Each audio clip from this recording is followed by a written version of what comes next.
Okay, this marks my 7th individualized athletic performance contextualization for myself, me, Tanis Leonhardi, me, Tanis Coralee Leonhardi. This is my YouTube channel, Tanis Leonhardi, and I'm filming this, so my name and channel name and stuff like that, as of Monday, 19 February 2024.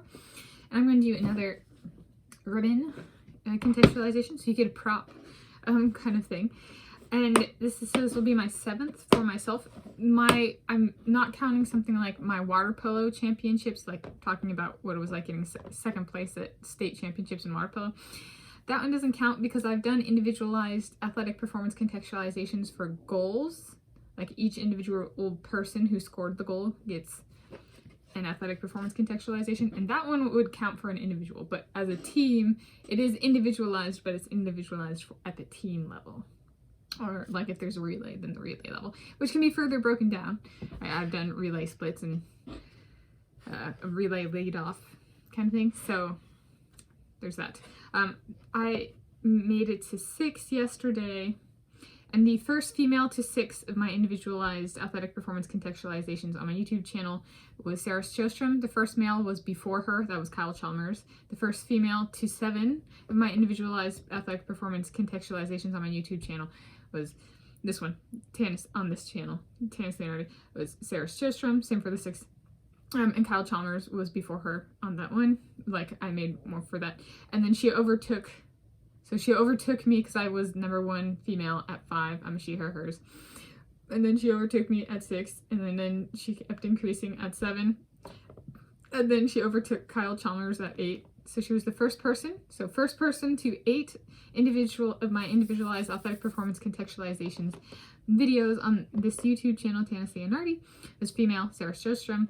First person female was female to 9 of my individualized athletic performance contextualizations on my YouTube channel, Tanis Leonhardi, was Sarah Sjostrom. And first person female to 10 of my individualized athletic performance contextualizations on this YouTube channel, Tanis Leonhardi, was Sarah Sjostrom. So now, while the first person spot has been taken for 8, 9, and 10, the first man or first male spot is still open. And I guess transgender as well. Or male, female, non-female, male, I think. Okay.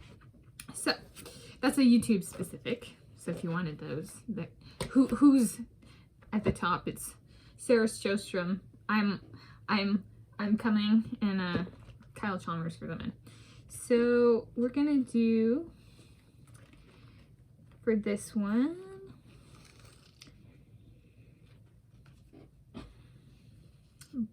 Pacific Northwest swimming, bronze, 2nd place, and then on the back it says gold. I do not remember for this. I think I don't remember if it was 2nd place across all of the heats or just in my heat. I genuinely don't remember. I did not remember that I had raced this until I actually went back to Madison Pool. Okay, which was not that long ago. So I competed one year when I was approximately 9, 10 years of age for Excel Swim Club, which was a year-round swim club, and I think I competed in 1 meet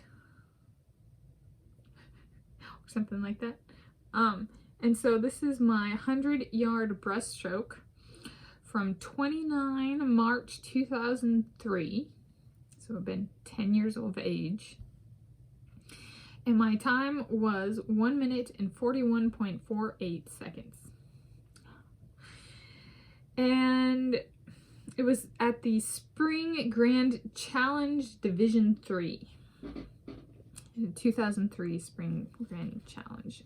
And Division 3, because there are different divisions in Pacific Northwest swimming. And I remember, so my take was, I was like, I don't, this is a different race. It was, my performance was, I would say, was good. That's kind of how I felt about it. And then how did I feel about it at the time? So at 10 years of age. So when I did it, how did I feel about it? I was like, it felt good. Like as in not like it felt good, but like it felt good in the sense of it didn't go wrong. I didn't get disqualified. I was able to finish the race. Right? I mean, my first day of swim practice ever. Well, I couldn't even finish the width of the pool or whatever it was. So, you know, stuff like, or was it the first day? Point being, and then after this, later in life, you couldn't finish a race because of an asthma attack. So for me, that's always kind of a concern with swimming, is am I going to be able to finish the race? And I didn't get disqualified. And so in that sense, it felt good, but that's not the same as like physically it felt good.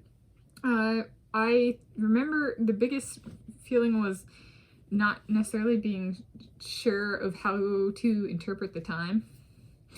My times in the 50-yard breaststroke were like in the 40s. So I was like, so it's over double something slower than I do in my 50. So in that sense, I remember thinking it wasn't a good time. Or a great time. And I remember people being like, good job. And I remember being like, you know, based on my 50 time, it's kind of slow. I don't go a 50 in my 50, right? So I think there was a little bit of like a mismatch between people being like, good job, or it was a good time, and me being like, yes, but if we go off of my 50, it's not a good time. Right? So yes, I don't think I raced it again until high school, which was a few years later. I'm not one of those people that, like, you know, trains in something and swims it in practice and then drops like 15 seconds and goes, yeah, it's because I didn't swim it for a blank number of years. And I'm like, no, I'm like the person that just like, I don't do it. Period. I don't train in secret in practice to improve the time and then do some big mic drop performance. I think in breaststroke, who in the not too distant past, I think Lydia Jacoby did that, and then I think Katie Ledecky kind of does it. They're kind of similar stylistically in how they go about their time drops. They kind of manufacture them for the spectacle, which for entertainment value one could make is a good thing. I'm not that person. I take my stuff down slowly and publicly. So there we go.